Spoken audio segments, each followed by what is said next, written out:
Hello everyone, Myzzrym here, bringing you today the second game between LGD Gaming and Harrosh. So last game we saw LGD actually take the win, but it wasn't like a one-sided stomp like I had imagined, because LGD, as I said, it's one of those big Chinese team that just won the Dota 2 Gigabyte Masters, and Harrosh on the other side uh, don't have any real achievement, to back them up, and they're not a well-known team like LGD is.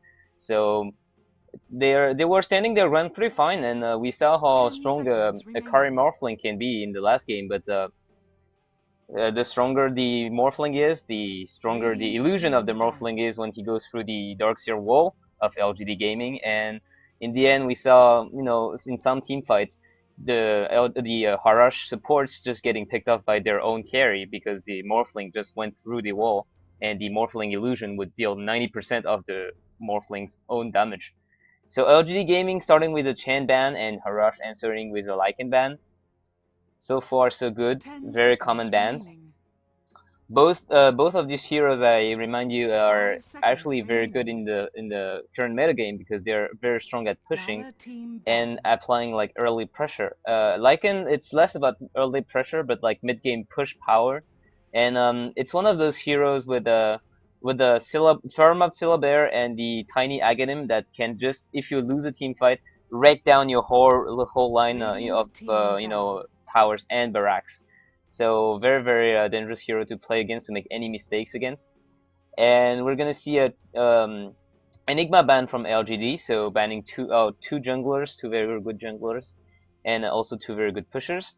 Enigma also more versatile than just pushing, with the team fight ability that is the black hole, and the stun ability that the stun ability that is the Malefice. Harrosh decided not this time not wanting a second DS on LGD's side, so they're banning DS. We saw how just painful he is and how powerful he can be if the enemy carry just get farmed. So not gonna get picked in this game, and LGD ending up with a Invoker ban, and Harrosh still banning the Panda. So Harrosh banning the Panda in the first game also as a first ban, so it's a hero they really don't want to play against, and that means that it lets LGD pick the Nature Prophet, and that leaves the Leshrac in the pool, as well as the Shadow Demon that is often picked with the Leshrac, and some other good heroes are here as well, such as the 10 seconds remaining. The Chaos Knight, of course, for the Asian teams, and Leshrac. So I was more thinking about the Enchantress, because Enchantress also one of these alternative to Chen if it comes to early pushing power and early lane control. But I guess they're not up for it. And now we have a lot of heroes still in the pool that can actually be picked, like the Windrunner that I think last game wasn't picked, although she wasn't banned either. The Queen of Pain that Asian teams really like, and the Brood Mother, which can be really annoying to play against. So let's see what the LGD side decides to go for. So Shadow Demon, again one of these heroes that is seeing gain in popularity, and the LGD side do not want the Shadow Demon to go with the Leshrac and the CK. It's a very good combo hero with any of those two heroes. The curse of the Shadow Demon is also very powerful late game. 50% added damage. This is enormous, especially, and LGD this time is picking the Morphling, so they're not letting Harrosh pick the Morphling again. We saw how Harrosh with the no name, actually after Harrosh was strong on his Morphling, he just farmed, and he was just like enormous late game. He had so many items. He had the Scatty, he had the Manta Style, he had the Lincoln Sphere, and he had a couple of other items which I forgot, but he was just very hard to shut down. We saw him make some mistakes though, like in the early game sometimes we saw him into a team fight and he wasn't using his replicate correctly. So he was trying to run away, and instead of using his replicate to run in one direction and using the Morphling to run in another, somewhat like a puck would use his illusionary orb, to just blink on one of the other Queen side. of He Pain. was just using Radiant the team illusion battle. as a well. He just didn't use the illusion at all. The illusion was sitting there and hitting the enemy heroes. So he didn't. He also didn't went for BKB late game. I think this was contributing to his death because he just relied on the strength morph, and in the end game, it just wasn't enough. He was getting chain disabled by everything. Although he had huge amount of HP, he still managed to get killed by CK and his friends. So Queen of Pain now picked by Harrosh. Queen of Pain, 10 very annoying seconds hero, remaining. blinking around and screaming, and Dire good team nuke ban. ability and a slow to set up the ganks, and she also is a very good semi carry with just the fact that she's very mobile. And if she gets this Aghanim Scepter, she can just push the lanes all day. We saw some Queen of Pain go for Aghanim boost of travel, and with Aghanim Scepter, the ultimate only has 40 seconds cooldown. So Queen of Pain would just TP on the lane, or actually no, go on the lane by blinking repeatedly, nuke down the creep wave by using the ultimate, and then teleport Radiant and blink team into the ban. jungle to avoid getting picked off, and TP away. So very good for counter pushing, and also it's like an instant counter push. It's not like you have to stay on the lane and kill all the creeps. You just use your ultimate and then blink and TP away. So pretty safe Dire for counter team pushing as well. ban. LGD going for the very often seen the AA plus Venomancer at 4th and 5th ban now. Real Elite, Invasion Red very often did this when they were going for a pushing lineup. And again, if you didn't catch these games, I might want to remind you the AA is a hero that has a global ult.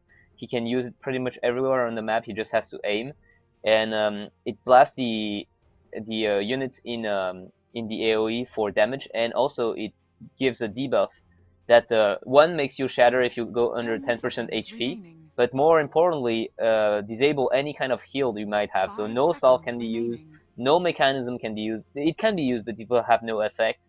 So Reserve time. usually we saw this ban in World Elite and Invasion games because either the World Elite side would be pushing and then Invasion Red would be banning those heroes, and then they would be banning those heroes, or the Invasion Red would be pushing and Invasion Red would be banning those heroes because Radiant those are team two heroes pick. that are very annoying to push against. So and Venomancer of course because of his wards, and Harrosh are gonna ban the Rabbik and the Sand King. So Rabbik, more of a situational pick and ban, but still a very, very good hero we saw in some games. And Sand King, also very good, very good team fight hero. But 10 seconds remaining. I must admit that I'm not so familiar with the drafting, so I'm not Dire that good at team pick. understanding why the Sand King hero would be a better ban than something else.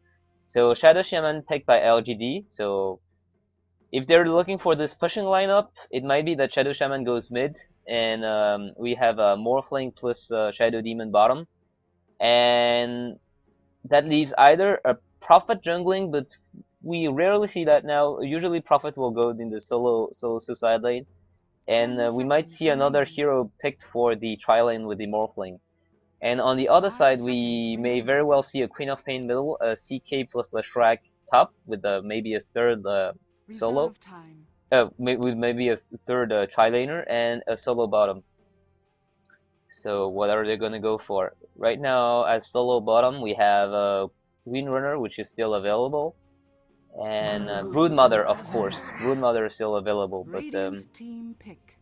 Broodmother also a very, very good pick against the Furion, because the Furion ultimate is ultimate that bounces globally, Night and it's Stalker. Night Stalker picked by the LGD Dire side, team so pick. scrap that. Nighthawk are probably not going to be in a tri-lane with the Morphling and the Shadow Demon. So Nighthawk are probably going to go mid with the support of, I suppose, either Shadow Shaman or the Shadow Demon that are going to roam around between the mid and the bottom lane. And Broodmother, Broodmother, very, very annoying 10 hero, as I seconds said, because remaining. she can just side push all day long, and very good hero against the 5 Prophet as well, seconds because Prophet remaining. ultimate bounce a limited amount of time, something like 15 or so, and it can go up Reserve to time. 18 or even more. And Broodmother is one of those heroes who can really summon a enormous amount of little spiderlings. So the Prophet ultimate bounces quite randomly on the map, and it goes from the nearest to nearest unit. So if ever it bounces on one spiderling, it would bounce all the remaining bounces on the other spiderlings that are close by. So killing spiderlings not that efficient. Spiderlings do not give that much gold, and they're not that powerful. The strengths come in the number, not in the fact that the one unit is very powerful. Crystal Maiden now picked up by the Harrosh side, so Crystal Maiden a very usual support that is that usually now is played very aggressively. Back in the International 1, I think we saw every Crystal Maiden going for one in Nuke, one in slow, one in the Nova that slows, one in the what's the name of this? I think this like something like Crystallize or something. I forgot. Basically, it's just it frees the enemy, so it doesn't silence the enemy, doesn't but it prevents him from moving or attacking. And they would go full levels in aura, which would allow their team to gain the upper hand in exchanging spells and everything, because she would just provide her team mana. But nowadays we see Crystal Maiden going for 4/4 instead, Frostbite, sorry, so not Crystal Frostbite, and Crystal Nova. So going for a very aggressive, early game tactic. And actually, it's going to be the aggressive tri-lane bottom. So Harrosh is going to send the Crystal Maiden, Chaos Knight, as well as the Leshrac bottom lane. And Broodmother is going to go... Oh, never mind. They're probably just going for the warding into the jungle. So they're just looking at to go not alone to avoid getting killed. And the little trends here already scouting. So on the other side, we have Night Stalker going bottom. So with the help of Shadow Demon. And with the help of Shadow Shaman, so Morphling, I guess, going solo mid, and Morphling going for level 1 in Morph. So this is quite strange. Usually we see Morphling going for level 1 in wave form, just for the ability to either. Oh, nice Stalker in a lot of danger here. So stun going to land only 1 second. Is Leshrac able to follow up? Nope. That's too bad. And maybe now it's Crystal Maiden who is going to be a lot of problem, because Crystal Maiden very slow hero. And she's gonna get caught up. She's gonna get actually nuked down pretty hard, and she's gonna go down. First blood going to go for the Harrosh side. Night Stalker taking a lot of damage, but can they actually kill the Night Stalker? I highly doubt it. And now it's also the Leshrac who is in a lot of danger. The Shadow Demon now coming up, and 5 seconds for this disruption, and they might get the Chaos Knight here. Shadow Demon standing his ground, and very good disrupt by the Shadow Demon, saving the life of the Shadow Shaman. And right now it's 3-4-0 already, so too much action going bottom lane, and actually the Broodmother is going to go top against the Nature Prophet solo, so Nature Prophet not going to have a good time against the Broodmother. He has nothing to be able to kill the Broodmother spiderlings, and Morphling taking already a lot of damage from Queen of Pain, so Morph level 1, it gives you a bit of stats. It gives you the ability to avoid dying if you actually need to swap the strength and agility around. But it prevents you from having this mobility, like 100 damage waveform plus the and Morphling taking again a lot of damage here. He has 2 sets of Tango, so maybe someone pulled it for him. Probably the Shadow Demon. No, Shadow Demon. Oh, maybe Shadow Demon. Now Shadow Demon sitting with boost of speed already. He took 2 of the kills, and Shadow Shaman taking the 3rd one. So who was it that got the first kill? First blood was from Shadow Shaman. So both support now with boots, and the Harrosh side will have to be very careful, because if they actually misplace themselves, it's gonna be a very quick kill. Especially the Crystal Maiden. You saw how slow she was, 280 move speed. And just by the fact that she ran away, oh sorry, Morphling taking the Queen of Pain middle lane, and they're going to go on the Leshrac or the Crystal Maiden. Not very. So yeah, Crystal Maiden going to go down, and Shadow Shaman taking a lot of damage. She might get killed. No, very good slow by the Night Stalker, and ending up in the Chaos Knight kill instead. Right now 6-4-0. It's looking horribly for the Harrosh side, and if we see experience graph, already above 1.5k, gold graph same, already hitting almost 2k gold. And Night Stalker out of consumables, so is Shadow Demon, but just a bit of harass going down under the strike. And Shadow Shaman going up for the middle lane, and what is he going to try to do? Maybe just go back to the fountain. So Nature Prophet getting harassed by the Broodmother, and Broodmother now with not the Soul Ring yet, so she cannot yet spam the Spiderling charge. She's sitting at 10 for 1, Prophet at 6 for 1, so he's doing okay. Morphling with 6 for 2 only, and Queen of Pain 10 for 2.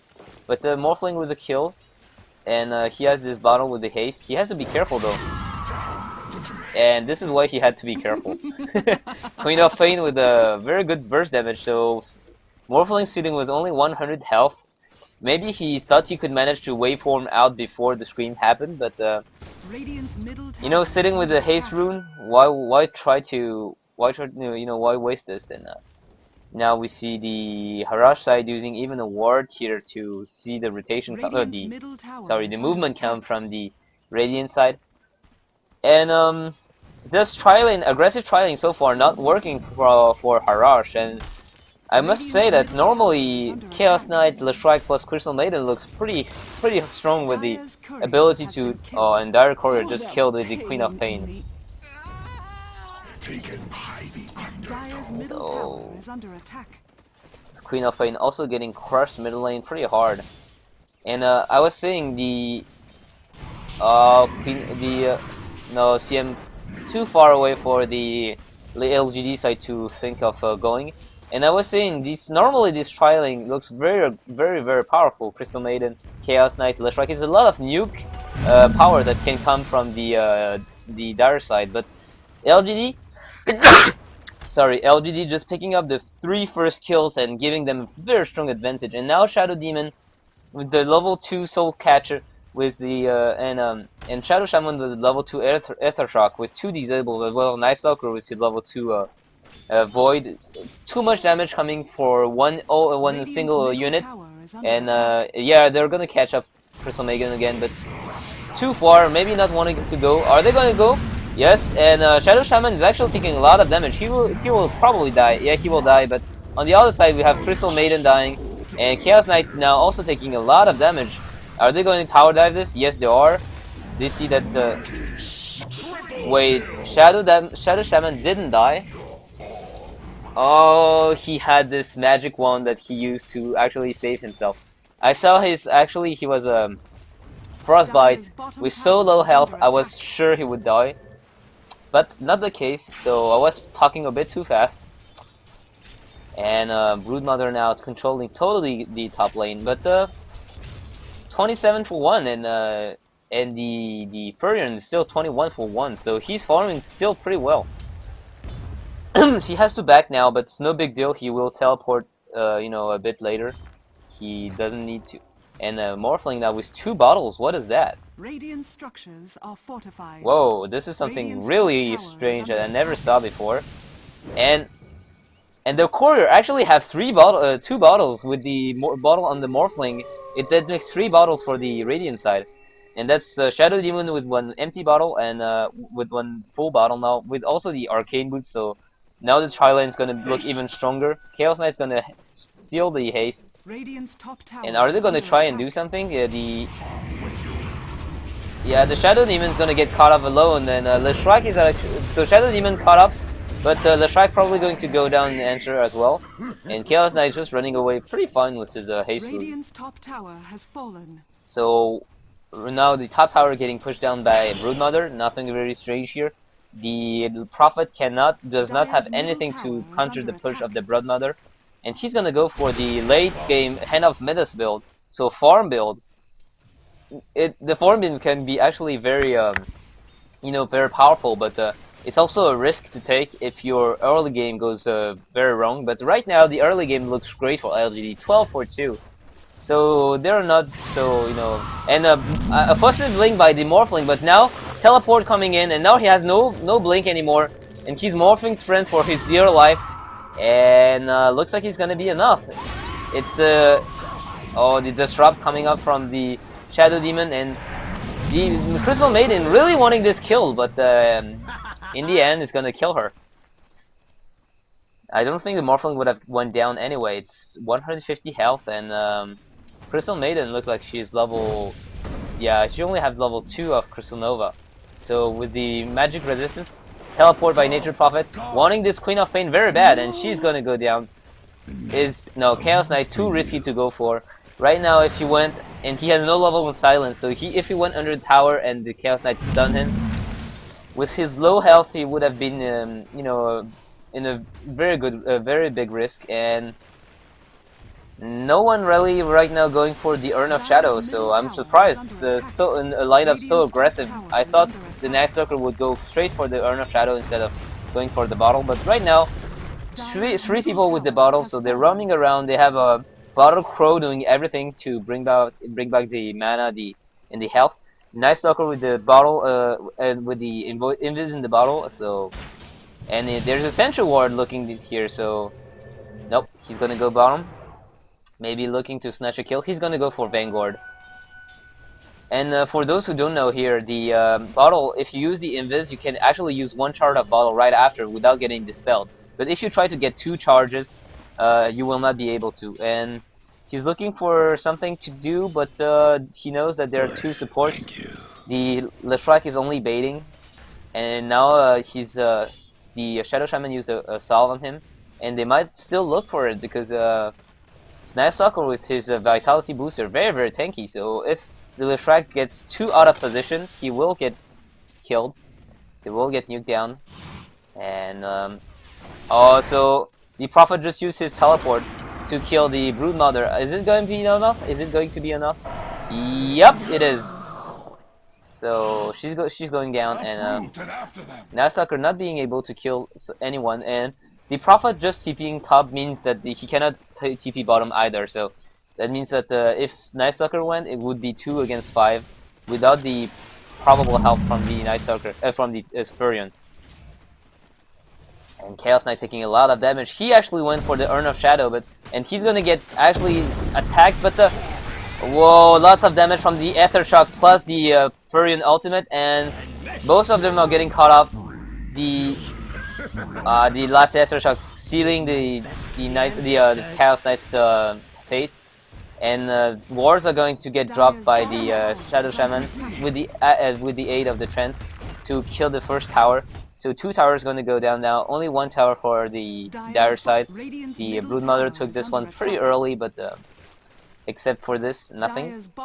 And Chaos Knight going for this Urn of Shadow, it's something I don't really agree with because they're having a lot of trouble finding those kills. 18 for 2 now.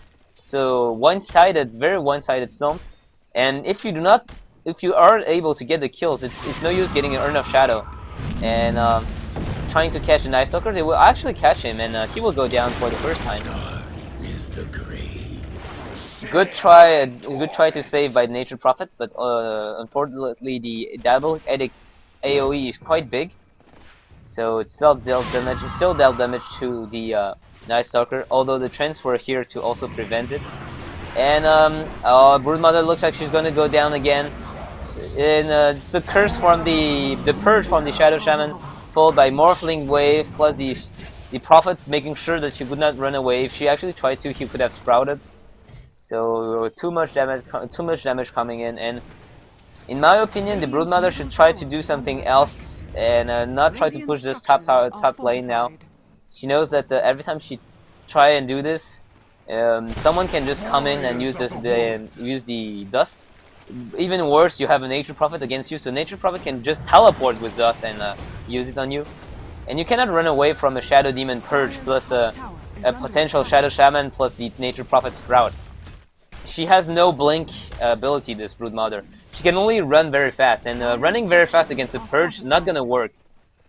And top tower is gonna go down too, and now they're gonna go to look for a defense on the bottom tower. Are they gonna go in? And Morphling very aggressively going to go in, and already throwing the spells down to stop the Morphling, but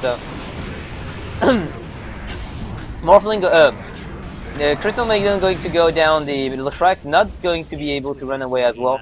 and teleport from the Chaos Knight disrupted by the disruption by Shadow Demon. And are they going to go and look for this tower? Yes, they are. The Shadow Shaman Wards readied, and 22 for 3 now. It's just a massacre. It's 7.5k experience in the lead and 8k, no, almost 10k gold in the lead for LGD. It's looking horribly wrong for the LGD side. It's like Queen of Pain not even having power treads now, just looking with the Staff of Wizardry, not knowing what she's gonna do. Maybe she's gonna go for a Necronomicon. I do not know. So she's going to try and get the tower, but silence and enough damage coming from the tower, and plus the tower is gonna get denied. So adding the insult to injury, and the donkey's gonna go down, and the Crystal Maiden running for dear life, and she might be able to. Yep, she's able to run away. The Night Stalker not close enough to use the void. So lots of mistake coming in from the dire side. This is more what I expected from game 1 to go. So I expected game 1 to be really like a one-sided stomp, something like 23 for 3, and just from the fact that LGD is a very strong team, and Harrosh, I do not know them. But game 1, actually I was surprised by the ability from Harrosh to really stand their ground with this Morphling.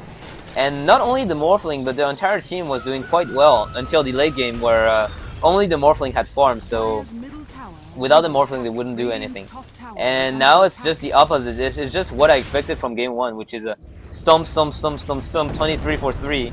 And Harrosh not being able to do anything, not being able to get any kills.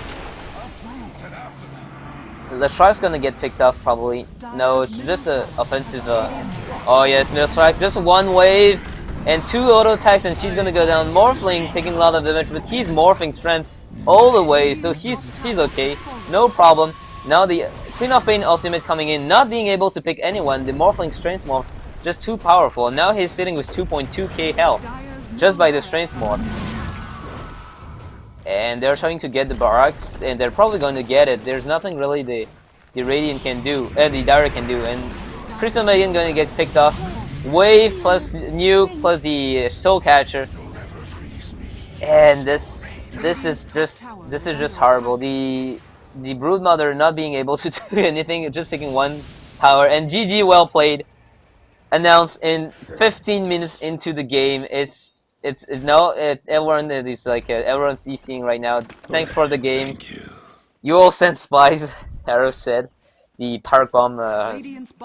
So yep, they just saw that they were outmatched in this game. Nothing really they can do. Mid lane got killed, and the Chaos Knight got the bottom lane got just massacred. Mid lane got dominated as well. Only the top lane did something that could actually stand the ground, but after a moment, Broodmother would just get constantly picked off by the dust ganks. And this is it. This game is over. So thanks for you guys for watching, and I'll see you guys next time for another cast of the IG Monthly Madness Asia tournament. I hope you like that, and I'll try to do some other watch that draft and learn from your mistake cast as well. So not to miss this cast as well. See you guys.